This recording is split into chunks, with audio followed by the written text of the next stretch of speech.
Hi, I'm Josh, and you could be doing anything at all right now, but you chose to watch my video, and I am both astonished and so very grateful. Today, I'm going to be talking about the games that I played and purchased in the month of July 2022, and this is my biggest month of gaming yet. I have 12 unique games played, but more actual game plays because some of those were played multiple times. So let's go straight into it and talk about a whole bunch of games.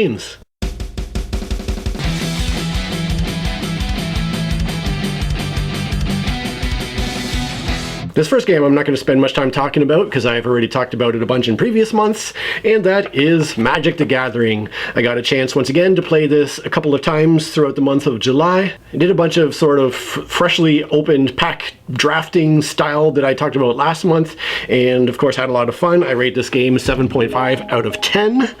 The second one that I'll talk about is a game that I purchased last month, and that is Mountain Goats, and I played this one along with its expansion called Mountain Goats Expansion Pack. Creatively enough. This one I initially played with a couple of my kids and one of their friends, so there were four of us, three of which were kind of kids aged 10 to 14-ish. And I mentioned last month when I was talking about my purchase that it brought to mind a little bit Can't Stop, where you're rolling dice and putting numbers together to get your goats to climb different number tracks, try to hit the top of those tracks to get points. So in that way it's similar to Can't Stop. However, it is not a push your luck style game. It's more of a collecting points type of game. And so while it did have some similarities to Can't Stop, it just didn't have the excitement and pure fun of Can't Stop.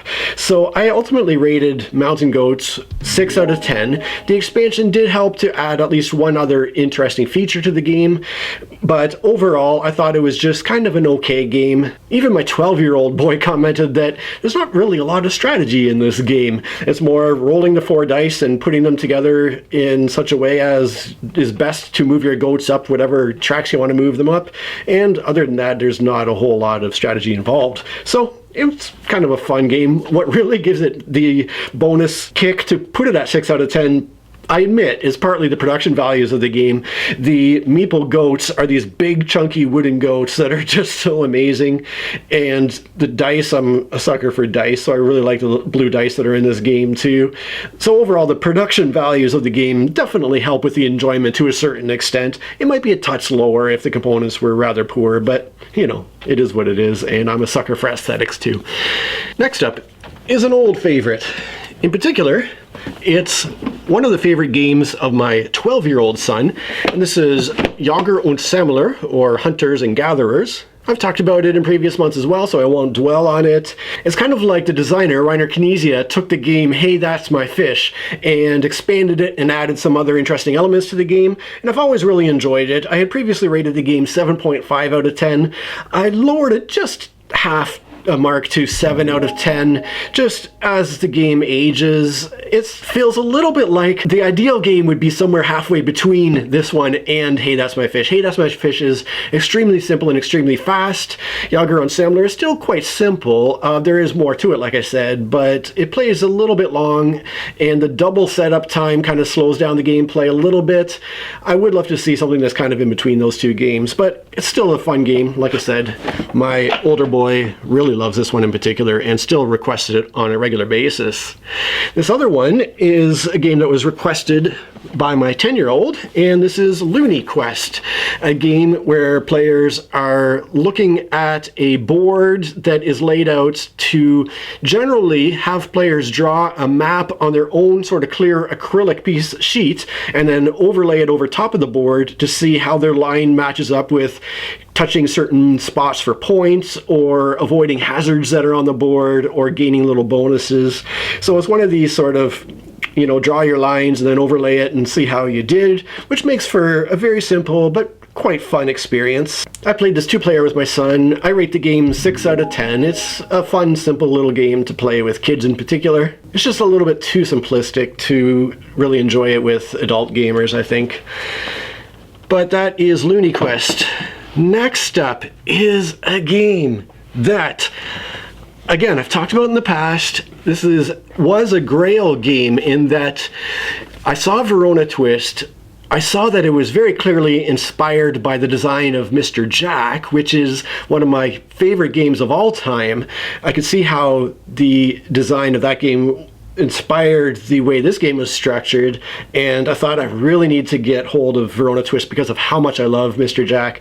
I went through a lot of work to contact somebody in the US to actually go into a store and pick up a physical copy for me and mail it up to me in Canada, and then I played the game, and my initial rating was about 5 out of 10 because it seemed like that it could have been maybe even a broken game, but I really hadn't quite played it enough to fully figure it out. This time around I tried playing with my 12-year-old son, and I lowered the rating one step further to 4 out of 10, and I went on to Board Game Geek and thought, you know what, I really want to see if other people are commenting about the strategies in this game, because there seems to be very, very little player agency in what happens as the game plays out, other than, yeah, you get to choose which character you're moving on the board, but there's not a lot you can do to really ultimately affect the outcome to any important degree. And in fact, when I played with my son, we got into a situation where there were about 3 turns left in the game, and he had me down to 2 suspects, but because one player is the same player always goes first every single turn, he could move one of the suspects, but then I could always respond by moving the other suspect to keep them in the same region and thus prevent him from narrowing down which character was my pair of characters. So ultimately, it became literally impossible for him to win unless the very rare situation came up where he could trap a character. And that's what came up when I looked at Board Game Geek at the strategy forums, and people mentioned how, yeah, the strategy is about trapping characters so that they can't move, and then thus manipulating where characters end up in that manner, which is kind of like, yeah, duh, obviously that's where the strategy is supposed to be in the game on a theoretical level, but on a practical level, when it comes down to the gameplay, it is next to impossible to trap a character and prevent them from moving. The characters just have very open movement in general in terms of how they can move around, and I've found it super hard to actually trap a character. And when a game comes down to that specific event that is, so far for me at least, practically impossible to do, it really leaves a game where you really can't do anything. So I would love to explore that aspect a little bit more to see if I can be a little more clever about the character movements, but on the other hand, I feel bad asking anybody to play the game with me because I suspect that it just wouldn't be a great experience, and it really hasn't been a great experience so far. So despite all the work I went to get hold of Verona Twist, I might end up having to put it on the for sale pile. But from there, we went on to an excellent 2-player game by perhaps my favorite game designer, Bruno Catala, who co-designed Nagaraja along with Theo Riviere. And this is one that my 12-year-old thankfully has really enjoyed playing with me in the past, because it is also a 2-player game that I love. It is a typical Bruno Catala design in that it is a fairly simple 2-player, highly tactical and interesting experience. And it's so unique that it's really hard to compare it to other games other than to say it's a Bruno Catala design, so obviously it's great. I had previously rated Nagaraja a 7 out of 10, but I've decided to bump up the rating slightly to 7.5 out of 10 because it's just such an excellent little design. The way that so many decisions have to be made with the multi-use cards and then rolling these cool little fate sticks instead of dice, it all just comes together in such a great, compact, fun little package here. So next up was a 4-player play with myself, one of my brothers, and my 2 boys, and we played an old family favorite called Century Golem Edition, and it just reminded me of what an excellent little family game Century Golem Edition is. And it's, I would say, it's kind of just one step above, oh, what's that game called? That one with the cool little poker chip type of things. Hold on, I gotta look this up. Hopefully I can figure it out. It's a game that Chaz from Bookish Chaz really enjoys. Check out his channel if you're into fantasy books in particular. That's it. I knew Board Game Geek would come through to me. I looked up Century Golem Edition and checked out their section called Fans Also Like, and the very first one is Splendor, which is the game I was trying to think of. So take the game Splendor and just add a couple of other little interesting twists to the game, and maybe just the tiniest bit more complexity and strategy, and you get Century, and in particular I have the Golem Edition, which just has such amazing components. It has these gorgeous acrylic gems, has these metal coins, and this wonderful, wonderful artwork on all the cards. And it's just a fun little engine building game that can be enjoyed by the whole family, including adults. I give the game a 7 out of 10 overall, but I feel like that's even a little bit low. I should maybe even consider bumping that up to a 7.5 out of 10. Especially as a family experience. I mean, anybody that enjoys Splendor, Chaz, should check out Century, and in particular, this beautiful Golem Edition. Now, before I finish up with my month of July, let me send out a quick thank you to my Patreon supporters, a special big thank you to my higher tier supporters, Joanna, Paul, and Asmondas Pervect. You really do help me with keeping me going and keeping my brain occupied with fun things, so thanks so much. And then my friend and I jumped into, I didn't even mean to say that. We jumped into the second game that I purchased in June, which was Jump Drive. This one I picked up totally on a whim. Actually, this one and Mountain Goats, I basically just saw on an auction. People were selling these used. They were Canadian sellers, and so the shipping wasn't going to be outrageous. The prices were great. So I thought, well, I'll pick it up and give it a try. And supposedly, Jump Drive, which is designed by Tom Lehman, who designed Race for the Galaxy, a very famous, highly, highly rated card game, designed Jump Drive as kind of a Race for the Galaxy light experience. So apparently he took Race for the Galaxy, although I've never played Race for the Galaxy, but he took that game and sort of pared it down and turned it into a lighter, quicker gameplay experience. And it is very quick engine building card game where you start with a handful of cards, start playing them in front of you to get your income and your points engine going, and then over time the engine is going to ramp up quickly. You're going to gain more income in the form of drawing cards, and you're going to be playing those cards to gain victory points. You'll be getting more and more points every round until a player hits 50 victory points, at which point the game will end. It's a very interesting game. My friend has played Race for the Galaxy in the past, whereas I haven't, like I said. On my first initial plays of the game, I rated it 6.5 out of 10, although my friend rates it 8.5 out of 10. So we're usually very close in our ratings, he and I, but with this one, he's a couple of points higher than me in terms of his rating. The issue for me was that I felt like the game ended just as you were about to get your engine really going. Like, you sort of went through all this work to get your engine built and running, and then the game ends.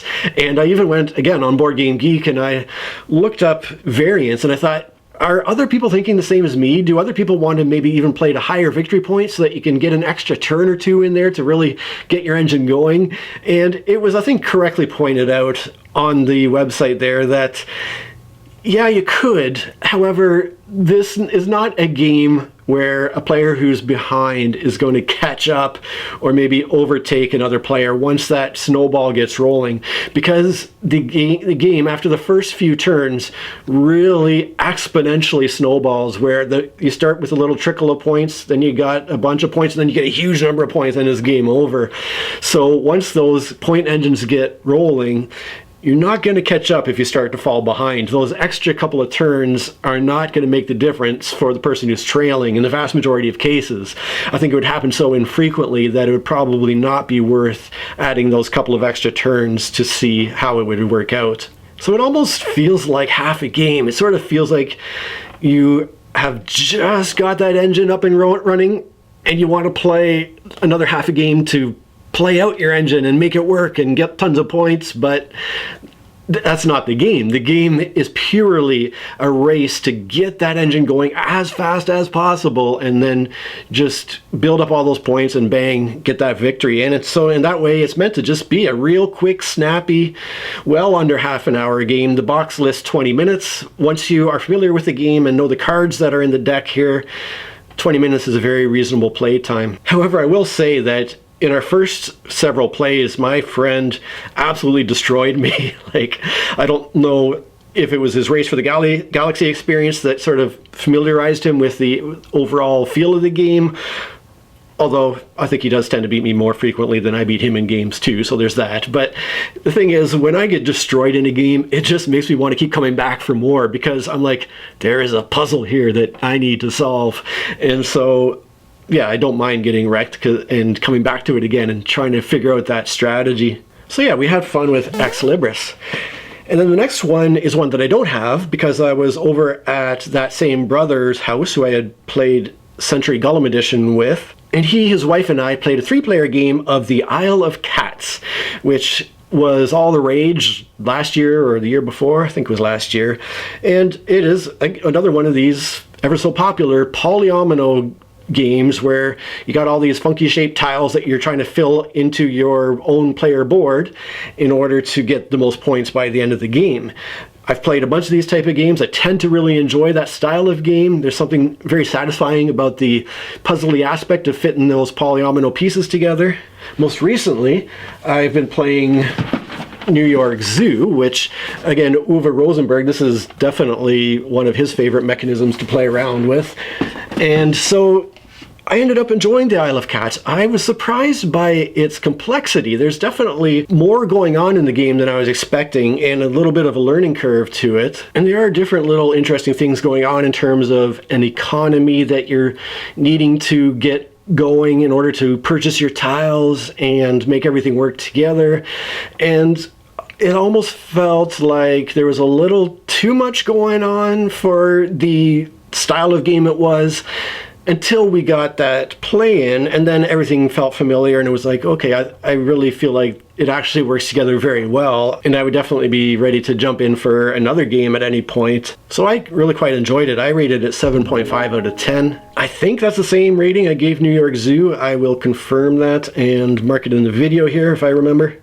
But yeah, I can see why people have enjoyed the Isle of Cats so much, although I'm a little bit surprised, again, based on its slight complexity. It's a medium weight game, but in terms of its mass appeal, I'm surprised by kind of how much stuff it has going on. But I do highly recommend going to Board Game Geek though and downloading one of those helpful player aids that just follows through each game round step by step, because there are quite a few steps that you got to go through in each round, and it's easier than having to flip through the rule book to keep track. But yeah, really fun game.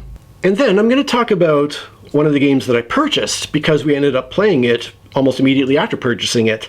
Now, my kids went to this wonderful day camp that took place at our friendly local gaming store, and it's a store called Cards and Chords that is in Cambridge, Ontario. It's a really great little family-owned game store. They have a little bit of a guitar music section, which is why it's called Cards and Chords, but it has a lot of games, RPGs, Magic the Gathering, Warhammer, all your standard kind of hobby tabletop gaming stuff. And super cool store. But they ran this Monday to Friday day camp for the kids, where the kids came in every day. They got taught some new games and got to play them on the tables in the basement underneath the store. And so there was sort of I think a different theme every day. One day was all about deck building type games. One was kind of a Pokemon day and a Magic the Gathering day. And they even got to do some minis painting and got to take home a bunch of Magic cards and Pokemon cards and minifigures and stuff. So it was a wonderful experience for the kids. They got to try out some new games, and of course they wanted to purchase a couple. I'm going to talk specifically about the two games. Actually, no, I guess it was just one board game that I picked up for the kids, but while I was there, of course, I had to pick one up for myself too. And so the one I picked up was a game called Cascadia, which, after I purchased it, I realized won the prestigious Spiel des Jahres for 2022. Essentially, it's the German Game of the Year, which is literally the most prestigious award in board gaming, and it is essentially given to family weight games that can be played by a broad variety of people of all game experiences.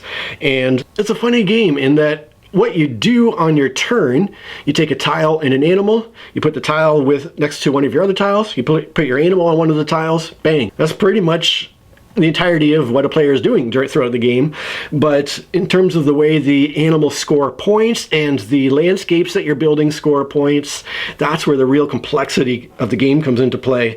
And the interesting thing is there are several different ways that each of the 5 animal types could potentially score you points depending on how you want to play your game. So each of the 5 animals has 4 scorecards, and you choose one of them for the game. So you'll have one scorecard for each of the 5 animals out of the 20 that are available. So each game is going to feel different in terms of how you're trying to organize the animals to get the maximum number of points. And it becomes amazingly thinky and brain-burny, despite the simplicity of what you're actually doing. How you place that tile and animal leads to so many different options in terms of how you can construct your landscape and organize your animals, and it's a surprisingly thinky game. Thankfully, they do come with a family scoring variant that is a much simpler scoring opportunity that I got to try with the kids. But initially I played this 2-player with my primary gaming friend. We played 2 games, and it's funny too. It's a very, very abstract game. What you're doing in the game, placing a tile, putting an animal on the tile, from a mechanical standpoint, is not really connected to the theme of Cascadia for what it's worth. However, everything about the game is designed around the theme of Cascadia in terms of its physical presentation. They brought in people who live in Cascadia and who have experience with the wildlife and the geography, and they put a ton of thought into the theme itself, even though when you're placing your stuff in an abstract manner to score points, it has nothing to do with the theme. It's kind of a funny little thing where, from a presentation standpoint, it's just overflowing with wonderful nature themes. From a gameplay standpoint, pure abstract points game. So, as someone myself who is very much a thematic gamer who loves to tell a story with the games that are being played, I love the narrative that's created through board gaming. I don't tend to typically get drawn to very abstract games. However, I did enjoy this for what it was, and I rated it 7 out of 10, which is quite good. My friend who I played it with rates it 8.5 out of 10, so he really, really enjoyed this one. I just thought it was a very solid game, very beautifully produced, but not super exciting, I guess. Still, I'd definitely play it any time. And then finally, in terms of the gameplays, my gaming friend came over once again, and we started out with a 2-player play of one of my old favorite pick up and deliver games, Kings of Air and Steam. This is a great little programming game where you're sort of programming 4 actions to do throughout the game round, and with those actions you're going to be flying this little airship to a factory, picking up some goods, flying those goods over to your train depots, dropping the goods on your train depots, and then using your trains to deliver those goods along the train tracks to the cities that need those goods. And in so doing, you're going to earn money.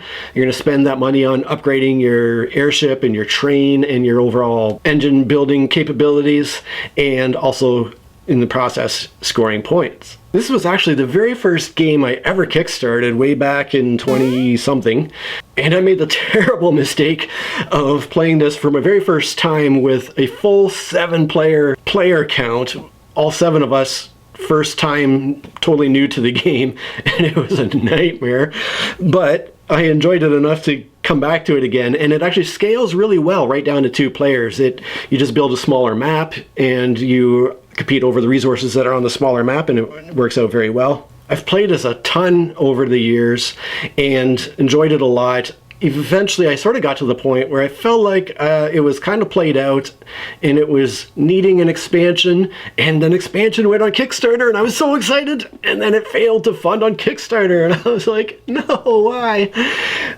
So it's been a while though since I've played it, and coming back to it I just remembered how much fun it was. I rate the game 8.5 out of 10. It's a very high ranking for me. My friend, here's where we kind of were a little bit different again. My friend rated it 6.5 out of 10, so he wasn't as enthusiastic about the game as I was. But still, it was really nice to get back to a game that's been an old favorite. Oh, and it looks like I forgot to mention on one of our previous gameplays. The final one we played was a game called Ex Libris. This was another one that he and I played 2-player. It is a theme that I absolutely love because it's all about building your personal library, and the game is all about collecting cards that display books on a bookshelf and having to create your bookshelf while keeping all of your books alphabetized, and also collecting a wide variety of books of different genres in order to maximize your points at the end of the game. Each game you play, some genres will be a little more valuable and others you'll have to avoid negative points. It's all based around this worker placement mechanism, which is quite a popular mechanism, and it starts off fairly simply, but as the game goes on, the play space just expands and expands because every game round you're adding another couple of new worker placement kind of options, and so the worker placement options just grow and grow until by the end of the game there's just a ton of them. What makes it worse is that each of these worker placement things obviously does something different when you place your worker there, but the text on them is so tiny that it's utterly impossible for players to actually read what's on them around the table, especially since this game takes up a huge amount of table space with all these shelves of books. And so you really need player aids to know what each worker placement location does in order to know how to play out your turn. But with the proper player aids, this game is very fun. This is another example, just like Mountain Goats, where the physical production of the game definitely boosts it a little bit in my ranking. It has so many cool little wooden meeples. Each player plays their own unique character, and that character comes with its own little wooden figure, or in the case of the gelatinous cube, it comes with this wonderful little translucent green plastic cube. So there's just a slight bit of asymmetry between players, and it just comes together in such an interesting package. I rate Ex Libris a 7 out of 10.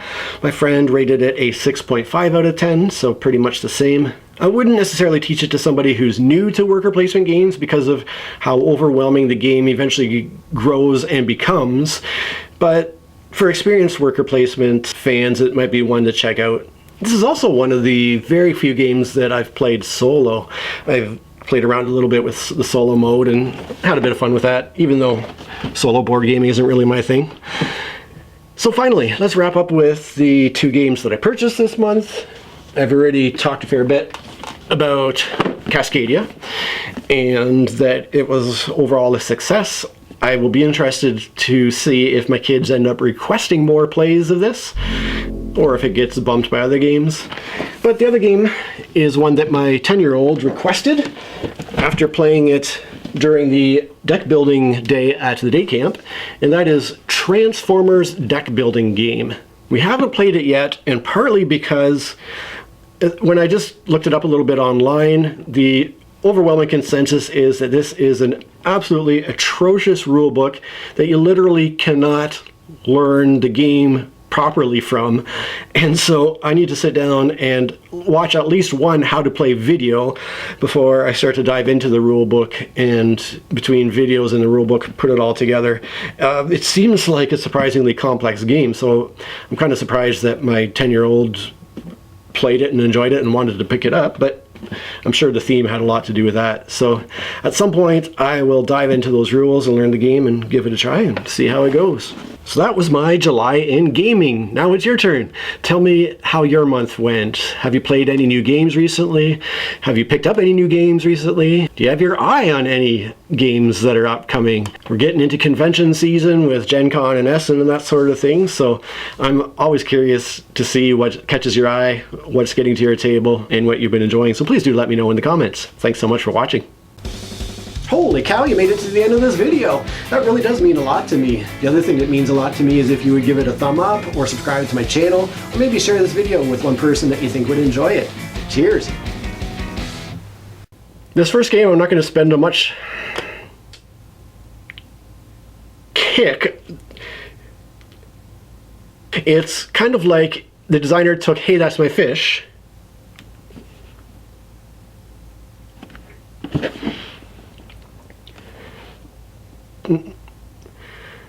but the fact that there's people out me, but the fact that there's, and he, his wife, and I played a 3-game, that's the whole game in terms of your actual that's pretty much... My friend who I played it with, kind of... Each game, some genres